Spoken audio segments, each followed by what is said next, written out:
तो दोस्तों हिंदुस्तान जिंक ने अपने क्वार्टर 4 के रिजल्ट को डिस्क्लोज कर दिया है।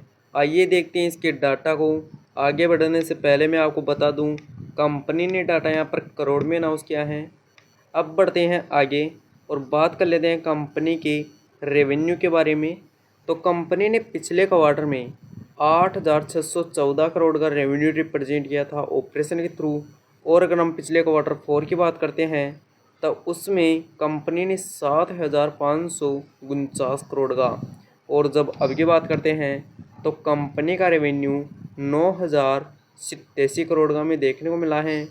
अगर हम इसे साल दर साल के तौर पर देखें तो इसमें अच्छी खासी तेज़ी देखने को मिली है। और अगर वहीं क्वार्टर के बेस पर देखें तो भी इसमें अच्छी खासी तेज़ी देखने को मिली है। यह कह सकते हैं कि इस क्वार्टर में कंपनी का रेवेन्यू साल दर साल और क्वार्टर दोनों ही बेसिस पर अच्छा खासा बढ़ता हुआ नजर आया है। अब बढ़ते हैं आगे और बात कर लेते हैं कंपनी के खर्चे के बारे में। तो कंपनी ने पिछले क्वार्टर में 5,305 करोड़ के खर्चे किए थे। और अगर हम पिछले क्वार्टर 4 की बात करते हैं तो उसमें कंपनी ने 5,099 करोड़ के। और जब अब की बात करते हैं तो कंपनी के खर्चे 5,532 करोड़ के में देखने को मिले हैं। अगर हम इन्हें साल दर साल के तौर पर देखें तो इनमें हल्की सी तेज़ी देखने को मिली है। और अगर वहीं क्वार्टर बेस पर देखें तो भी इनमें हल्की सी तेज़ी देखने को मिली है। और यह कंपनी के कंट्रोल में नज़र आ रहे हैं।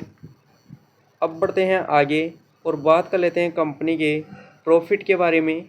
तो कंपनी ने पिछले क्वार्टर में 2,678 करोड़ का प्रॉफिट किया था। और अगर हम पिछले क्वार्टर 4 की बात करते हैं तो उसमें कंपनी ने 2,038 करोड़ का। और जब अब की बात करते हैं तो कंपनी का प्रॉफिट बढ़कर 3,003 करोड़ का में देखने को मिला है।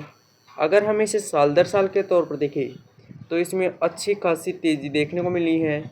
और अगर वहीं क्वार्टर के बेस पर देखें तो भी इसमें अच्छी खासी तेज़ी देखने को मिली है। जैसे कंपनी का रेवेन्यू बढ़ता हुआ नजर आया है उसी प्रकार से कंपनी का प्रॉफिट भी अच्छा खासा बढ़ता हुआ ही नजर आया है। अब बढ़ते हैं आगे और बात कर लेते हैं कंपनी के ईपीएस के बारे में। तो कंपनी का पिछले क्वार्टर में 6 रुपये 34 पैसे का ईपीएस था। और अगर हम पिछले क्वार्टर 4 की बात करते हैं तो उसमें कंपनी का ईपीएस 4 रुपये 82 पैसे। और जब अब की बात करते हैं तो कंपनी का ईपीएस 7 रुपये 11 पैसे में देखने को मिला है। वैसे कंपनी के नंबरों की बात करें तो यहाँ पर हमें शानदार आते हुए नजर आए हैं।